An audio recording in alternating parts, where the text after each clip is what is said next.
देहरी oolong करके बाहर चले गए हैं। और बाहर जाते ही सबसे पहला काम उन्होंने क्या किया, सबसे पहला काम किया, ब्रजरज को अपने शरीर के ऊपर लगाया है।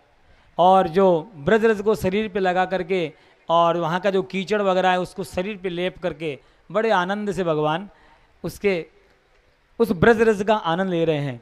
इतने में यशोदा मैया बाहर आ गई। यशोदा मैया ने देखा, अरे अभी तो तेरे को निला दुला करके काजल का टीका करके तेरे बाल बना करके बैठाया था, यहाँ बाहर आकर के तू तो इस कीचड़ को लपेट लिया, मिट्टी लपेट लिया। क्या पूर्व जन्म में कोई सुअर था क्या? देखो ये बात माई कह सकती है, और किसी का अधिकार नहीं भगवान को ये कह दे कि तू सुअर था क्या। भगवान भी कह रहे माँ तू सही कह रही है। अरे पूर्व जन्म में बराह बन के मैं ही तो आया था, बराह भगवान का अवतार मैंने तो लिया था। इतने सुंदर भगवान ने यहाँ पर उनका वर्णन किया है। आगे भगवान सोच रहे हैं कि अब जरा थोड़े बड़े भी हो गए हैं और 1.5 वर्ष के भगवान कन्हैया हो गए हैं। उन्होंने 1.5 वर्ष की अवस्था में मैया ने क्या किया कि लाला के हाथ में हीरे के और पद्मराग मणि के कंगने बना दिए। उन कंगनों का इतना प्रकाश होता था कि भगवान उस प्रकाश से बड़े आनंदित होते थे। एक दिन उन्होंने सोचा कि मैं जिस लीला को करने यहाँ आया हूँ क्यों ना उसका श्री गणेश घर से ही किया जाए। और वो लीला थी माखन चोरी लीला। और वो देख रहे थे घर में से यदि चोरी पकड़ में नहीं आए तो मान लो बाहर हमारी लीला पूरी है। तो भगवान ने उस माखन चोरी लीला का श्री गणेश अपने घर से ही किया।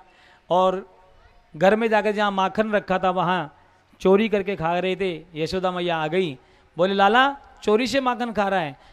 भगवान के मुंह में तो उठाई, बोले नहीं खा रहा। तो बोले तेरे मुंह में क्या है? बोले कुछ भी नहीं है। तो भगवान से माँ बोलती है कि तेरे हाथों में दही क्यों लगा हुआ है, माखन क्यों लगा हुआ है? बोले मैया ये तो जो तूने मेरे हाथों में ये पद्मराग मणि के कंगना पहना दिए ना, इनसे मेरे हाथ में जलन होती है, इससे मैं उस हाथों की जलन को ठंडा करने के लिए यहाँ पर आया हूँ। तो बोले हाथों को ठंडा कराया तो ये मुंह के चारों तरफ क्या क्यों लग रहा है? बोले मैया वो एक चींटी थी, वो एक चींटी मेरे शरीर पे चढ़ के यहाँ आ गई तो मैं उसको ऐसे हटा रहा था इसलिए लग गया। तो मैया को बाल कृष्ण अपने बाल लीलाओं से मोहित कर रहे हैं। भगवान ने उस दिन से चोरी करना प्रारंभ कर दिया है। और बाहर उनके जो सखा बने हैं वो हैं श्री दामा, मधुमंगल, देवकृष्ण, शुभल, तोसल, ये सब इनके बाहर भगवान के मित्र बने हैं। और भगवान ने एक मित्र जो मंडली बनाई उस मंडली का उन्होंने नाम रखा माखन चोर मंडली। और भगवान ने गोपियों के यहाँ जा कर के माखन की चोरी करना चालू कर दिया। माखन की चोरी करते और बंदरों को और मोरों को माखन खिला करके भगवान उनको प्रसन्न करते थे। तो आज गोपियों ने योजना बनाई है कि ये लाला रोज हमारे यहाँ माखन चुरा के ले जाता है और हमारे पकड़ में भी नहीं आता है। आज इसको पकड़ के हम सब रहेंगी। तो आज गोपियाँ उस लाला को पकड़ने की योजना बना रही है और लाला अपनी चोर मंडली के साथ में वहाँ पर पधारे हैं और लाला मटकी फोड़ने की लीला कर रहे हैं। देखिए यहाँ भी माखन चोरी की लीला होगी, माखन चोरी की लीला होगी। यहाँ थोड़ी सी जगह बनाना माखन फोड़ने के लिए। और गोपियाँ सब, आप सब गोपियाँ हैं, जो जितने भी लोग बैठे हैं वो सब गोपियाँ हैं।